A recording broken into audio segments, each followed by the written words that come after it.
Merci beaucoup, cher ami. Merci infiniment à l'ADN et joyeux anniversaire des 10 ans, Inch'Allah, encore plus 10 ans et d'autres années. Je suis toujours très honoré de votre invitation et le plaisir est le mien. Je voudrais partager avec vous quelques données en économie de la santé parce que vous le savez certainement, les aspects cliniques, c'est évident, mais de plus en plus, l'État, les politiques vont faire en sorte que la réduction des coûts de santé deviendra un enjeu majeur.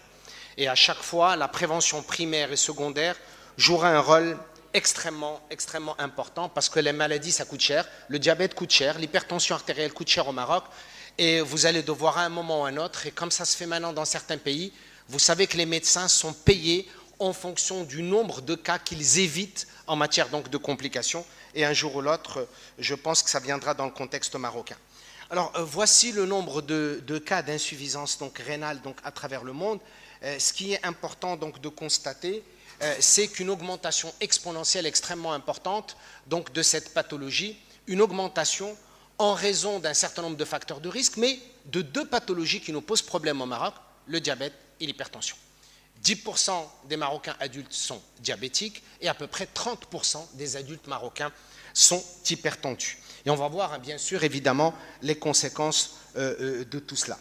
Alors, vous allez voir que les conséquences, diabète, HTA, mais d'abord, avant ça, bien en avant, et le docteur Khlafa en a parlé tout à l'heure, il y a d'abord l'alimentation. 20% des Marocains adultes sont obèses et 53% à peu près sont en surpoids. Donc l'alimentation, notre transition démographique, la transition épidémiologique fait en sorte que les facteurs de risque ont augmenté de façon exponentielle. On aura de plus en plus de diabétiques. Aujourd'hui, on est à 10%, mais la région dans laquelle on appartient, c'est à peu près 17% de prévalence du diabète. Et donc, ces maladies vont continuer à être de plus en plus importantes avec les conséquences. Et une chose importante, l'insuffisance rénale chronique est devenue parmi les causes de décès les plus importantes au monde. Et vous allez voir dans le contexte marocain, on n'a peut-être pas l'impression, mais vous allez voir quel est le poids et l'importance de l'insuffisance rénale chronique au Maroc en termes de coûts, mais également en termes de décès. Alors voilà un petit peu à l'échelle mondiale, 850 millions de personnes, c'est important de le retenir, mais il faut bien comprendre qu'il y a une différence entre les pays développés et les pays développés, en voie de développement et développés. Et dans les pays en voie de développement, comme le Maroc par exemple, ou les pays émergents, eh bien malheureusement, l'impact est plus important. On constate que la prévalence est plus faible, que l'incidence elle est là, mais que les conséquences en termes de décès et de coûts sont donc de plus en plus importantes.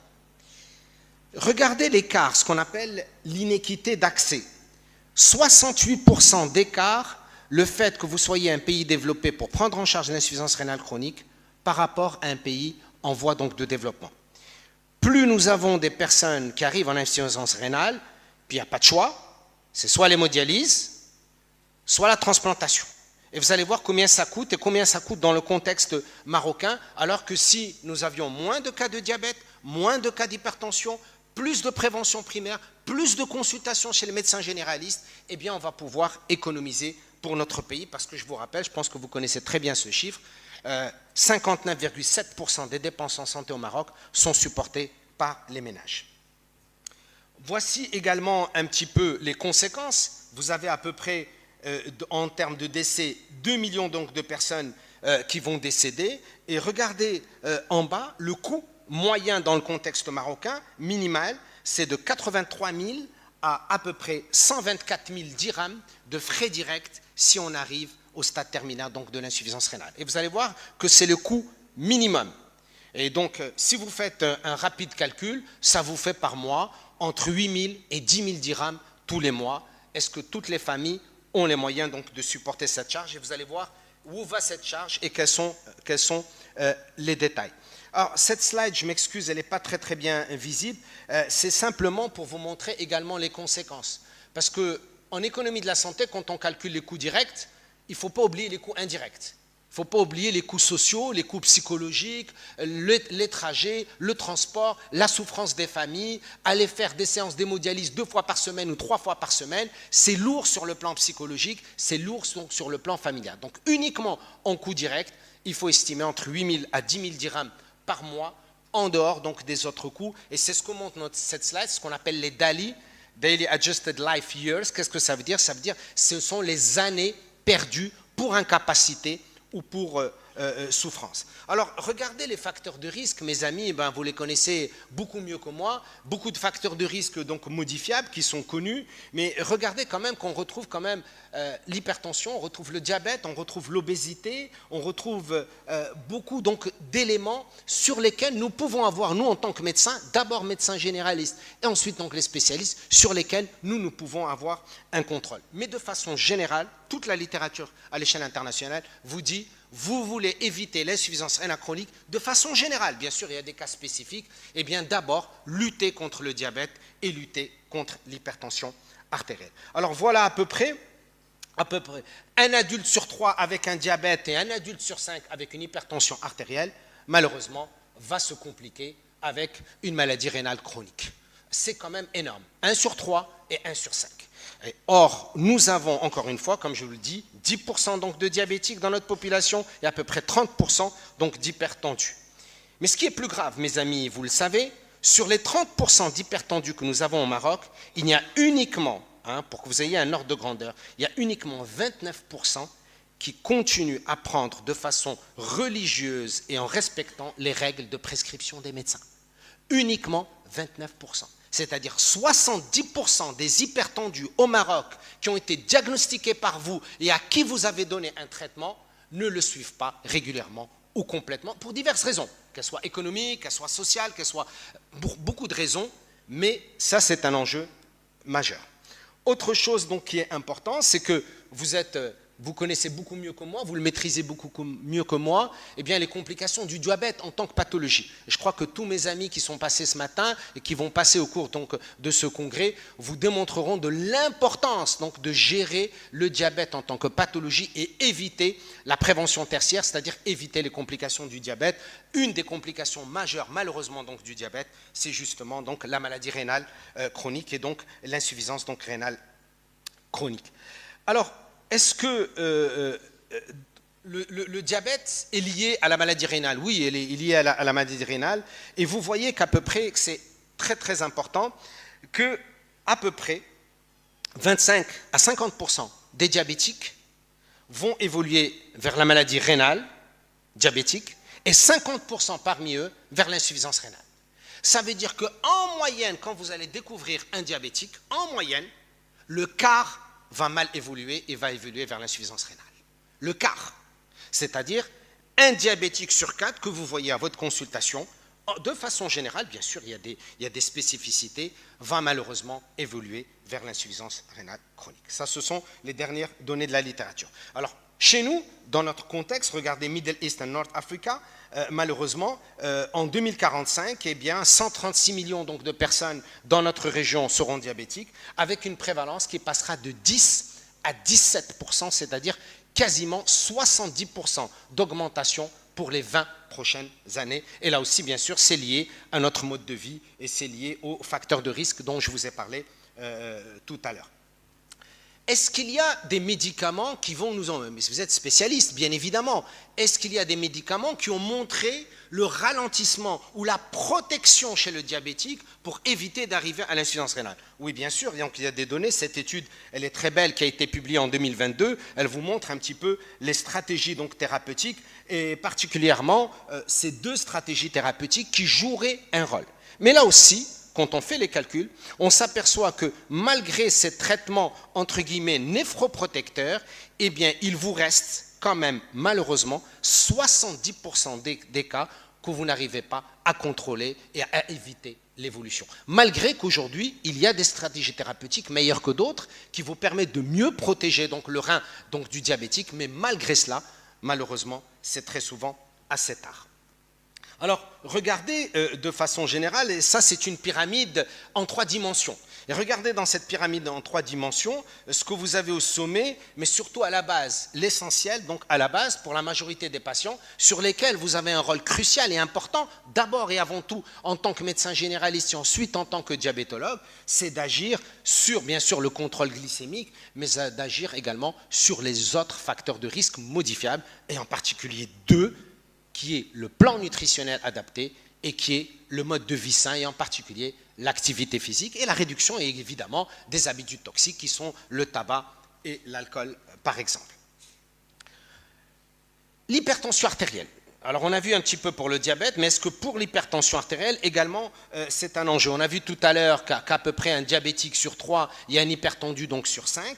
Eh bien cette étude, elle est très intéressante parce qu'on a mesuré en fonction du niveau d'hypertension artérielle quelle est la probabilité ou le risque d'évoluer vers cette insuffisance rénale chronique et risque donc de dialyse et d'hémodialyse et risque donc de transplantation en fonction du niveau de la tension artérielle. Et voici ce que donnent les résultats donc, de cette étude qui a été publiée en 2022. Regardez le niveau de la systolique, c'est en haut, et le niveau de la diastolique qui est en bas. Et regardez à partir de 14 donc, de la systolique, le risque est augmenté en contrôlant pour tous les facteurs.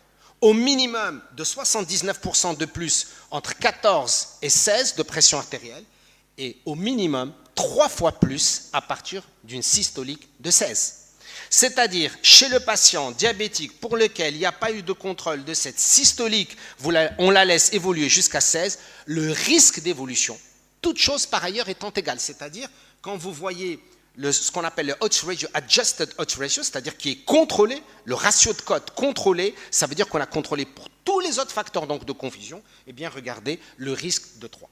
Pour la diastolique, là aussi, jusqu'à 9,9, c'est-à-dire 10, le risque est à peu près de 88%, mais si vous laissez la diastolique à 10 et plus, c'est 4,3 fois plus de risque d'évolution vers la maladie chronique, donc terminale, avec toutes les conséquences dont je vous ai parlé précédemment. Et là aussi, on va revenir à l'essentiel. Les politiques, vous n'arriverez à les convaincre qu'avec une seule chose. Vous aurez beau leur dire, nous l'ADN, le diabète, on soigne les patients, on est des médecins, on fait. Les politiques, vous allez les convaincre avec une seule chose. Avec quoi? How much? Combien ça coûte? C'est le seul moyen de les convaincre. Ils ne sont pas médecins, ils ne connaissent pas tous les enjeux que vous vivez au quotidien, mais ils connaissent une seule chose. Combien ça va nous coûter? Et si vous arrivez à les convaincre en leur disant, si vous donnez plus, si vous faites mieux, si vous nous aidez à faire de la prévention primaire et de la prévention secondaire, voici combien vous allez économiser. Vous le savez, je pense que j'en ai déjà parlé lors d'une conférence avec l'ADN, le diabète tout seul au Maroc nous coûte 12 milliards de dirhams. Bouhdou. Si vous prenez diabète, hypertension, cancer, insuffisance rénale, ça nous coûte 60 milliards de dirhams. C'est quoi le budget du ministère de la Santé aujourd'hui, cette année? C'est 23 milliards de dirhams. C'est-à-dire, si vous prenez les 4 pathologies chroniques, ça vous coûte 3 fois le budget du ministère de la Santé. Et le diabète bouhdou, la moitié du budget du ministère de la Santé. Et donc, c'est cet argument qu'il faut avoir en expliquant qu'il faut absolument qu'on agisse en amont pour ne pas laisser évoluer le diabète ou bien l'hypertension artérielle. Et donc, voici les coûts moyens. Évidemment, on ne va pas se comparer aux États-Unis. Aux États-Unis, la nuit en réanimation, le minimum, c'est 15 000 $, c'est-à-dire 150 000 dirhams la nuit en réanimation. On ne va pas la comparer. Par rapport à nous, par rapport à la TNR que nous avons dans la réanimation dans le contexte marocain, qui est de 1500 dirhams, et les soins intensifs à 1000 dirhams. On ne peut pas le comparer. Mais vous allez voir combien quand même ça nous coûte. Alors, cette étude a été faite au Maroc par une équipe de Fès, par des chercheurs donc, de Fès, que je félicite. C'est une très belle étude. Et cette étude, elle a montré que les coûts uniquement donc directs, c'est-à-dire un coût moyen direct, de la maladie rénale chronique, c'est-à-dire avant qu'on rentre dans l'hémodialyse. Avant qu'on rentre dans l'hémodialyse, ça coûte en moyenne donc 20 000 dirhams, avant d'arriver donc à l'hémodialyse. Et c'est une étude sur des données marocaines, chez des Marocains, et qui a été publiée donc récemment, c'est-à-dire en 2023. Cette autre étude est très intéressante sur le coût de l'hémodialyse au Maroc. Encore une fois, Heureusement qu'on a des néphrologues. Il faut féliciter les néphrologues du secteur public et du secteur privé qui font un travail formidable. Mais c'est également extrêmement important que le généraliste puisse avoir les moyens de traiter et de faire de la prévention donc primaire et secondaire avant qu'on arrive donc à l'hémodialyse. Et regardez donc la moyenne, donc cette étude qui a été faite au Maroc par une équipe donc de Rabat, très intéressante.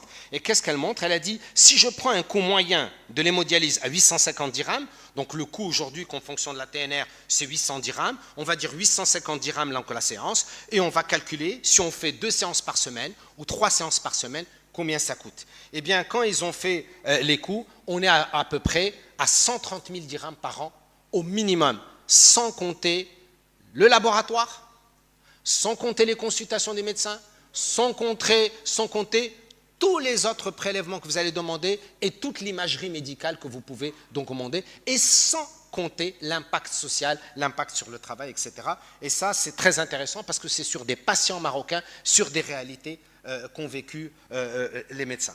Alors, ce qui est important, c'est de voir un petit peu aussi ce que publie l'ANAM, l'Agence nationale d'assurance maladie. Parce qu'elle a les données. Elle a vos données, vous, quand vous prescrivez, généraliste ou spécialiste, quelle que soit la ville où vous exercez, maintenant les données existent et de plus en plus, dans 2-3 ans, tout sera informatisé, tout sera digitalisé et le patient va faire un circuit, ce qu'on appelle le parcours de soins coordonné du patient, totalement donc digitalisé, et on va pouvoir voir exactement en détail combien coûte donc le patient.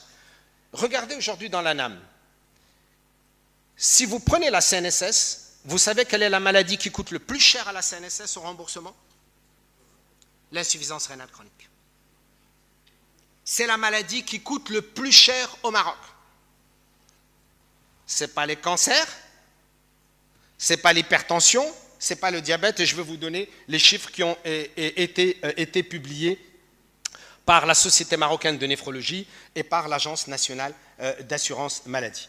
Je vous ai entouré, ça ce sont les dépenses en 2020, publiées en 2020, et vous voyez donc totalement à droite, c'est la CNOPS, c'est-à-dire les fonctionnaires, ceux qui sont dans le public et qui viennent chez vous. Vous avez pas mal de patients knopistes, soit dans les cabinets, soit dans les cliniques, etc.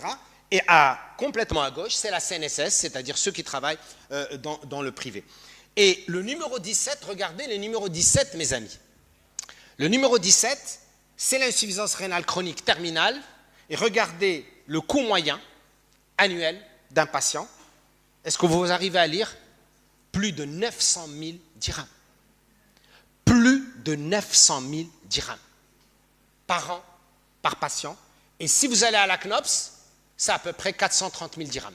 2 fois plus à la CNSS qu'au niveau donc de la CNOPS. On peut en discuter pourquoi, mais regardez combien ça coûte. Alors vous vous rappelez tout à l'heure quand on avait parlé des 130 000 dirhams, que c'était uniquement donc les frais directs, mais quand vous prenez la prise en charge globale de l'insuffisance rénale chronique, voilà combien ça coûte dans notre pays, combien ça coûte aux citoyens. Pourquoi je dis combien ça coûte aux citoyens? Parce qu'une bonne partie de ces dépenses, mes amis, sont supportées par le citoyen. Et donc, il faut en tenir compte, et c'est pour ça que vous allez voir, dans les prochaines années d'exercice, il y aura une modification du comportement prescriptif du médecin marocain, c'est une obligation. Pourquoi? Parce que l'État va devoir mettre en place des balises en raison des coûts économiques. Vous le savez, partout dans le monde, il y a une étude qui vient d'être publiée, que les dépenses en santé augmentent 2 fois plus vite que la croissance économique dans tous les pays du monde. Dans tous les pays du monde. Alors, voici, regardez la CNSS et la CNOPS. Regardez les dépenses de la CNOPS. Prenez 4 maladies, mes amis. 4. 70% des dépenses de la CNOPS. Prenez 4 maladies, 75% des dépenses de la CNSS. Vous pensez que l'État va continuer à supporter ça? Vous pensez que c'est viable sur le plan économique? C'est impossible. C'est impossible que ça continue à être viable sur le plan économique. Et regardez côté CNSS, mes amis, la majorité des dépenses, c'est l'insuffisance rénale, qui représente la plus grosse partie de la dépense. Il y a les tumeurs, bien sûr, évidemment les maladies cardiovasculaires, évidemment le diabète, mais c'est l'insuffisance rénale qui représente le plus lourd tribut. Alors évidemment, je le dis toujours, il faut commencer par la base. Et Cheikh Khlafa, que je salue, on a parlé tout à l'heure. La base, il y a notre mode de vie sain. Elle est la base de tout. Et d'ailleurs, les meilleurs diabétologues au monde, Ils vous diront toujours les mesures hygiéno-diététiques. Vous pouvez ramener les meilleurs antidiabétiques oraux, l'insulinothérapie, la base, mesures hygiéno-diététiques. L'hypertension, mesures hygiéno-diététiques. Ce que vous voulez, les mesures. Mais les Marocains sont des herbivores. Vous le savez. 120 grammes de pain qu'on doit manger, on en mange 300. On doit consommer 65 grammes de sucre, on en consomme 98. Et la même chose pour le sel, on doit en consommer 5 grammes, on en consomme 8. Et donc, regardez, ça c'est la transition épidémiologique que nous avons dans nos comportements donc de vie, malheureusement, fait en sorte que nous augmentons grâce à ces facteurs de risque, ou à cause, pardon, eh bien, un certain nombre de maladies métaboliques que vous gérez très bien, qui est le diabète, qui est l'hypertension, qui est le syndrome métabolique également. Et voici un petit peu les objectifs qui ont été fixés par le ministère de la Santé en 2029. Les objectifs qui ont été fixés, je vous rappelle évidemment que toutes mes diapositives sont à votre disposition. Vous pouvez les avoir, je vais les laisser à la disposition de mon ami Sisqat pour l'ADN. Bien sûr, avec grand plaisir. Donc vous pouvez donc les avoir. Donc, les objectifs, on doit réduire énormément le sucre, le gras et le sel. Beaucoup d'études ont été faites, et particulièrement par l'équipe du professeur Agnawa Kenitra à l'université Ibn Tufayl. Il y a énormément de travaux qui ont été faits à ce sujet-là. Alors, 2 chiffres importants. Si vous parlez de la maladie rénale au début jusqu'à l'hémodialyse, le coût, c'est x 18. Pourquoi vous avez un rôle extrêmement important? Si on gère, si les diabétiques arrivent tôt chez vous, si les hypertendus arrivent tôt chez vous, s'ils suivent vos recommandations, s'ils suivent votre ordonnance, s'ils suivent vos recommandations nutritionnelles et de mode de vie, eh bien, on va réduire de 18 fois le coût de la maladie rénale. 18 fois, mes amis. Chez une fois, chez 2 fois, 18 fois. Et ça, c'est une très très belle étude qui a été publiée récemment, il y a 3 mois, et qui montre un petit peu les enjeux. Alors, évidemment, on me dira c'est en fonction du stade. Je suis d'accord avec vous. En fonction de l'insuffisance rénale. Stade 1, stade 2, stade 3, stade 4, stade 5. Mais si vous arrivez au stade 5, on est déjà à x18. Si vous arrivez au stade 2, on est déjà à x4. Il ne faut pas arriver ni au stade 2, ni au stade 3. Il faut essayer donc d'agir avant. Et je suppose que vous le faites très bien au niveau de vos cabinets. Voilà un petit peu, regardez les dépenses. Je ne vais même pas vous montrer les dépenses dans des pays. Parce que si vous voyez les dépenses aux États-Unis ou là dans les pays européens, c'est inimaginable ce que ça leur coûte, l'insuffisance rénale. Moi, je vous ai montré un petit peu les chiffres marocains. Mais c'est pour vous montrer hémodialyse et transplantation. Vous passez de $3 000 à $75 000 par exemple, c'est-à-dire x25.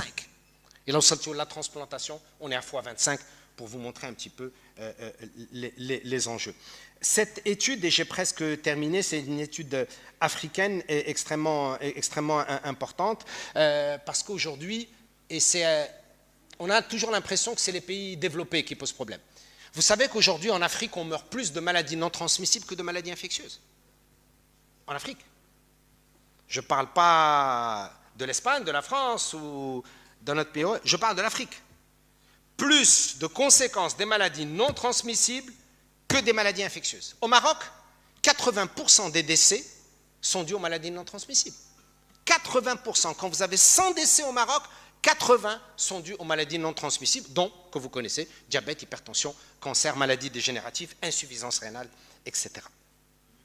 Là aussi, très belle étude qui a été faite au Maroc, c'est pour montrer encore une fois l'importance du contrôle des facteurs de risque. Et nous ne les contrôlons pas beaucoup. Par exemple, l'activité physique, la dernière étude sur l'activité physique, c'est quand même dramatique que 50% des Marocains de moins de 25 ans, ne pratiquent aucune activité physique. Et que les autres Marocains, qui doivent pratiquer 150 minutes par semaine d'activité modérée aérobie, eh bien, vous savez combien il y en a qui le font? 27%. Je peux vous poser la question, tout le monde, 150 minutes d'activité aérobie modérée par semaine. Ah, bien, docteur Allash, c'est sûr. Allash, Mais ce n'est pas la moitié, mes amis, donc pour vous dire un petit peu les enjeux. Cette étude, donc Maremaro également, c'est une étude marocaine très intéressante que je vous invite à lire et qui montre un petit peu la progression du diabète et de l'hypertension dans le contexte marocain qui est assez dramatique. Alors, regardez un petit peu les centres d'hémodialyse et les néphrologues. C'est très intéressant de voir les néphrologues du public et les néphrologues du privé. Et regardez cette slide, le secteur public, combien vous avez de centres? 120 dans le secteur public et 218 dans le secteur privé. Alors, la prise en charge de l'insuffisance rénale au Maroc, si vous n'impliquez pas le secteur privé, c'est impossible. C'est impossible. Il y a plus de centres, plus de prise en charge. Et d'ailleurs, l'État a acheté des services chez les néphrologues. Et je pense que c'est une expérience à laquelle il faut réfléchir et éventuellement donc à développer. Donc ça vous montre un petit peu le rôle du secteur privé. Il y a 338 centres d'hémodialyse dans le contexte marocain. Alors les principaux messages, c'est surtout la prévention primaire et secondaire, mes amis. C'est sur ça que je veux insister. Et en conclusion, réellement, l'enjeu majeur pour vous, c'est que vous soyez les vrais acteurs du changement social au Maroc en positionnant le rôle et l'importance du médecin généraliste dans la santé, dans la refonte du système de santé au Maroc, si nous voulons améliorer la prise en charge des patients, mais surtout réduire les dépenses en santé qui sont catastrophiques au Maroc. Merci beaucoup.